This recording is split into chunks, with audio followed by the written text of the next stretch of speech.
Hello friends, स्वागत है आप लोग के SSC exam for you YouTube channel पर। हम लोग किरण पब्लिकेशन का जो है railway group D level 1 post के लिए जो है 2023 का प्रीवियस ईयर जो है क्वेश्चन करने वाले हैं।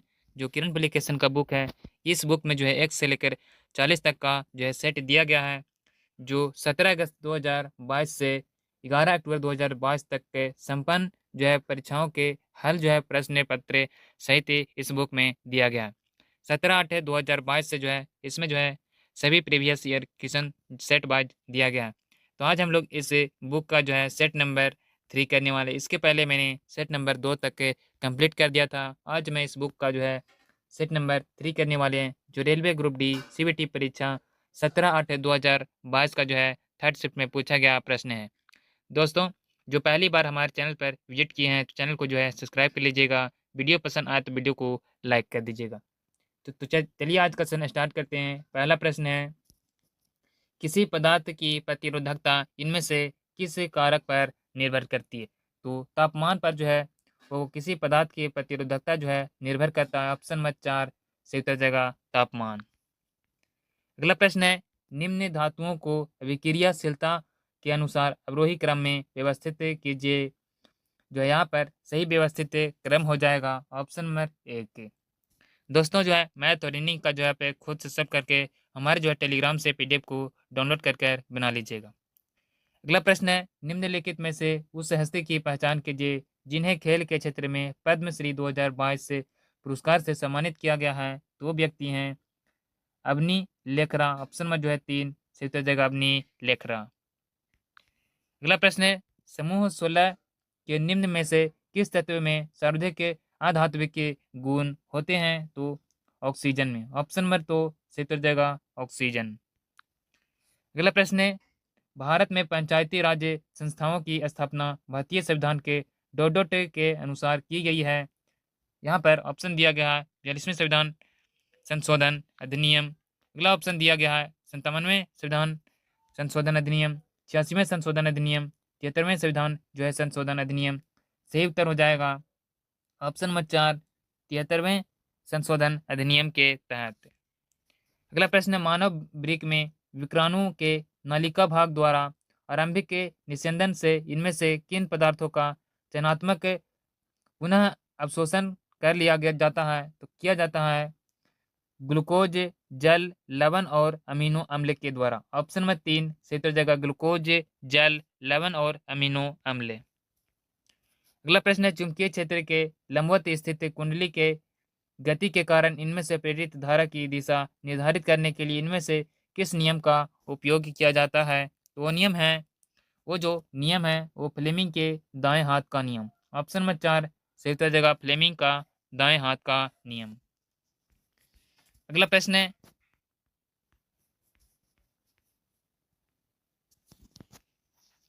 निम्नलिखित में से कौन सी जो है मानव कोशिका अपने आकार को बदलने की क्षमता रखती है? तो वो है W B C. Option number 1 से उत्तर जाएगा डब्ल्यू बी सी। अगला प्रश्न है,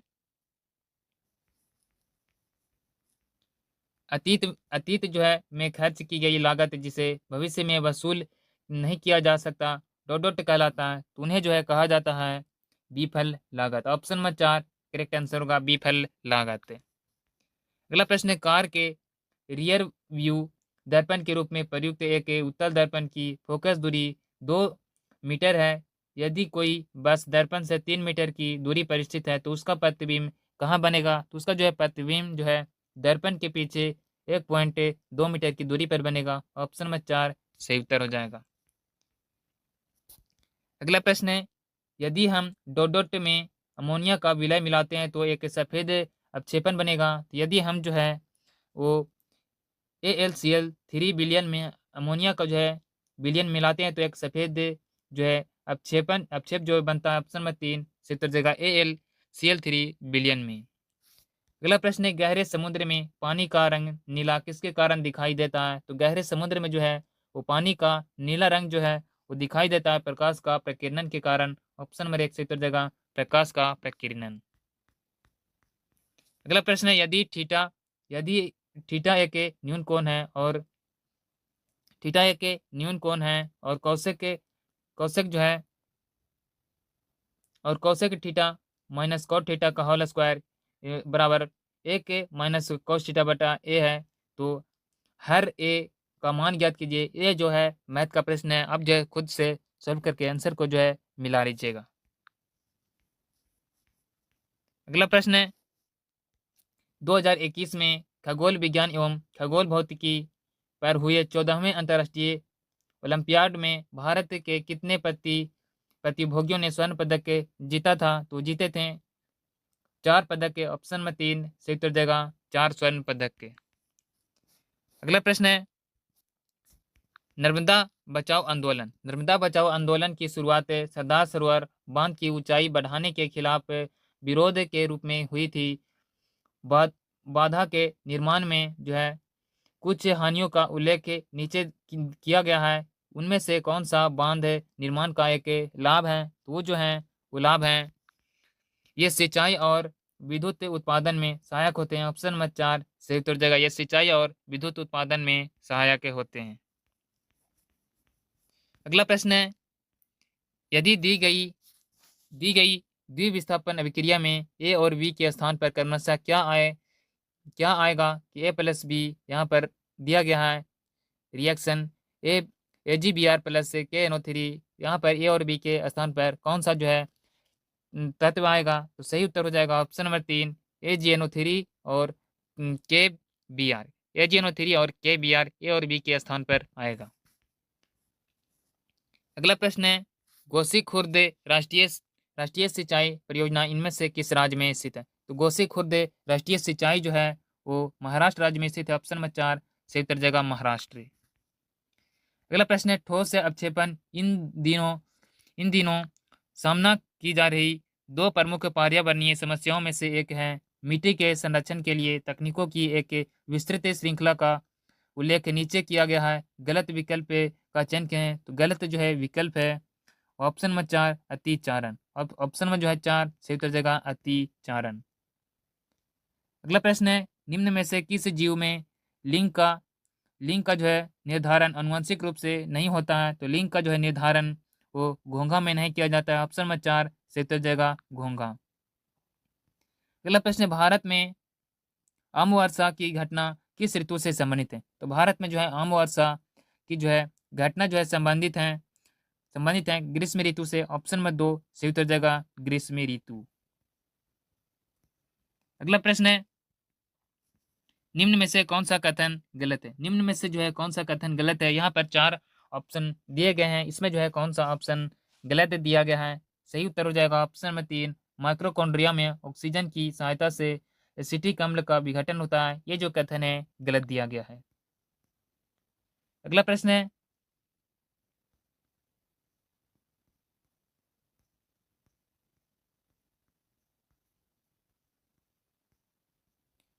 भारत को एक संप्रभु लोकतांत्रिक और गणतंत्र राष्ट्र घोषित करने वाले भारतीय संविधान के अधिनियम के समन्वयक के रूप में प्रति वर्ष किस तिथि को एक प्रमुख राष्ट्रीय उत्सव जो है मनाया जाता है? तो मनाया जाता है 26 जनवरी को। ऑप्शन नंबर 1 सही उत्तर जाएगा 26 जनवरी।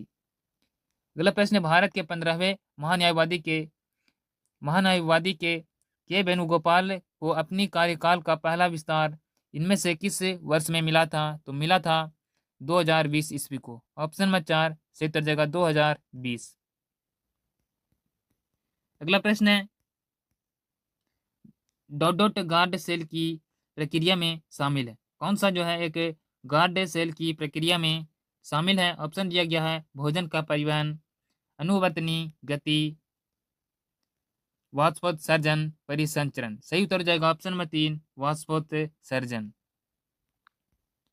अगला प्रश्न है एक छात्र किसी गोलीय दर्पण का उपयोग करके एक कागज पर जो है सूर्य का एक स्पष्ट प्रतिबिंब फोकस करता है जो कुछ समय बाद जलने लगता है। दर्पण के बारे में इनमें से कौन सा कथन सही है? यहाँ पर यह अवतल जो है गोली दर्पण है, इसकी फोकस दूरी धनात्मक है, यह एक अभिसारी दर्पण है। सही उत्तर हो जाएगा ऑप्शन नंबर 2 ए और सी दोनों, यानी कि यह एक अवतल गोलीय दर्पण है और यह एक अपसारी दर्पण है। ए और सी जो है सही उत्तर हो जाएगा। अगला प्रश्न है फरवरी 2022 में किस राज्य ने open air classroom point point जो है शिक्षालय आरंभ किया था? तो किया गया था पश्चिम बंगाल में। ऑप्शन नंबर 1 सही तो जगह पश्चिम बंगाल ने।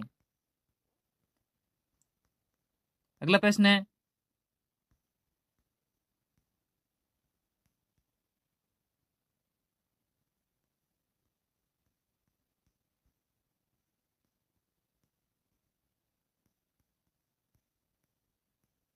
मार्च 2022 में आरबीआई ने किस बैंक को नए ग्राहकों को शामिल करने से रोकने का निर्देश दिया था? तो निर्देश जो है दिया गया था, वो निर्देश दिया गया था, यहाँ पर ऑप्शन दिया गया है सही उत्तर जगह Paytm payment bank. Paytm payment bank को ऑप्शन नंबर 4 सही उत्तर जगह पेटीएम जो है पेमेंट बैंक। अगला प्रश्न है निम्नलिखित में से कौन सी विद्युत ऊर्जा की वाणिज्यिक इकाई है? तो किलोवाट घंटा जो है वो विद्युत ऊर्जा की वाणिज्यिक इकाई है। ऑप्शन नंबर 1 सही उत्तर जगह किलोवाट घंटा। अगला प्रश्न है सोहन सी भकना 1913 में संयुक्त राज्य अमेरिका में भारतीय द्वारा स्थापित डॉट डॉट के अध्यक्ष थे। तो वो जो है अध्यक्ष थे वो गदर पार्टी के जो है पहले अध्यक्ष थे। ऑप्शन नंबर 2 सही उत्तर जगह गदर पार्टी। अगला प्रश्न है शीत ऋतु में अंततः उष्ण कटिबंधीय अभिसरण क्षेत्र की दिशा क्या होती है? तो इसकी जो है दिशा होती है वो दक्षिण की ओर। ऑप्शन नंबर 2 सही उत्तर जगह दक्षिण की ओर। अगला प्रश्न है निम्नलिखित में से कौन सा भारत में प्रत्यक्ष कर नहीं है? तो इसमें जो है कौन सा है कि भारत में एक प्रत्यक्ष कर नहीं है? ऑप्शन दिया गया है आयकर पूंजी ग्रैंड, दूसरा ऑप्शन जो है दिया गया है पूंजी लाभ कर, उत्पाद कर और निगमित कर। सही उत्तर हो जाएगा ऑप्शन नंबर 3 उत्पाद कर। अगला प्रश्न है निम्नलिखित में से कौन सी स्थितियां संभव? निम्नलिखित में से जो है कौन सी स्थितियां संभव है? यहाँ पर ऑप्शन दिया गया है यह चुंबकीय बल रेखाएं एक दूसरे को समानांतर हो सकती है, चुंबकीय बल रेखाएं संकेंद्रित वृत्त हो सकती हैं, चुंबकीय बल रेखाएं एक दूसरे को प्रतिच्छेदित कर सकती हैं। सही उत्तर हो जाएगा ऑप्शन नंबर 2 ए और बी दोनों। अगला प्रश्न 2011 की जनगणना के अनुसार इनमें से कौन सी भाषा भारत की 8.03% जनसंख्या वाली जनसंख्या द्वारा बोली जाने वाली प्रमुख भाषा है? तो वो भाषा है बंगाली। ऑप्शन नंबर 4 सही उत्तर जगह बंगाली। अगला प्रश्न है स्टील अथॉरिटी ऑफ इंडिया का निगमन कब हुआ था? तो स्टील अथॉरिटी ऑफ इंडिया का निगमन जो है किया गया था 1973 ईस्वी को। ऑप्शन नंबर 4 सही उत्तर जाएगा 1973। अगला प्रश्न है इनमें से इनमें से किसे पैरा शूटिंग में उनकी उत्कृष्ट उपलब्धियों के लिए मेजर ध्यानचंद खेल रत्न जो है पुरस्कार 2021 से सम्मानित किया गया था? तो किया गया था मनीष नव नरवाल को। ऑप्शन नंबर 4 सही उत्तर जगह मनीष नरवाल। अगला प्रश्न है निम्नलिखित में से कौन सा ब्लीचिंग पाउडर का उपयोग नहीं है? तो ब्लीचिंग पाउडर का जो है कौन सा इसमें उपयोग नहीं है? पहला ऑप्शन दिया गया है पेयजल को कीटाणु मुक्त बनाना, सोडा एसिड अग्निशामकों में और कई रासायनिक उद्योगों में ऑक्सीकरण अभिमार्मक के रूप में, और चौथा जो है ऑप्शन केक बेकिंग हेतु। सही उत्तर हो जाएगा ऑप्शन में जो है एक, यानी कि केक बेकिंग हेतु में जो है ब्लीचिंग पाउडर का उपयोग नहीं किया जाता है। ऑप्शन नंबर 1 सही उत्तर हो जाएगा। अगला प्रश्न है निम्नलिखित में से किस विशेषता के अनुसार भारत की जनता की अपने प्रतिनिधियों के निर्वाचन में प्रत्यक्ष भूमिका है? तो वो भूमिका है वो सरकार का संसदीय स्वरूप। ऑप्शन नंबर 1 सही उत्तर जगह सरकार का संसदीय स्वरूप। अगला प्रश्न है एक प्रकाश किरण दो माध्यमों को पृथक करने वाले एक इंटरफेस पर उसके अभिलंब के अनुदिश से आपतित होती है। आपतित किरण और अपवर्तित किरण के बीच का कोण डॉट डॉट के बराबर होता है। तो डॉट डॉट के बराबर होता है 0 डिग्री के। ऑप्शन नंबर 1 सही उत्तर जगह 0 डिग्री। अगला प्रश्न है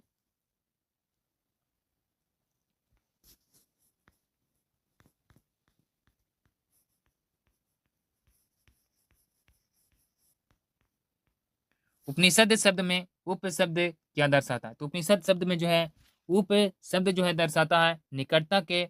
ऑप्शन नंबर 1 सही तो जगह निकटता का। अगला प्रश्न है, एक गर्भ निरोधक तकनीक जो गर्भाशय के भीतर शुक्राणु के फाइगोसाइटोसिस को बढ़ाती है वह कौन सी है? तो ये जो है वो है कॉपर टी का उपयोग। कॉपर टी का उपयोग ऑप्शन नंबर 1 सही उत्तर जाएगा कॉपर टी का उपयोग। अगला प्रश्न है, निम्नलिखित रासायनिक अभिक्रियाओं के लिए संतुलित अभिक्रिया कौन सी है? यहाँ पर रिएक्शन दिया गया है बेरियम सल्फेट का रिएक्शन जो है एल्युमिनियम क्लोराइड से जब करवाएंगे तो barium chloride plus aluminium sulphate बनेगा। ये जो है इसमें कौन सा जो है एक संतुलित अभिक्रिया है? वो अभिक्रिया है ऑप्शन नंबर 3 जो है संतुलित अभिक्रिया है। अगला प्रश्न है, न्यूलैंड्स के अष्टक नियम में किन दो तत्वों के गुण समान पाए गए थे? तो न्यूलैंड्स के जो है अष्टक नियम में समान जो है पाए गए थे वो थे लिथियम और नाइट्रोजन। ऑप्शन नंबर 3 सही उत्तर जाएगा लिथियम और नाइट्रोजन।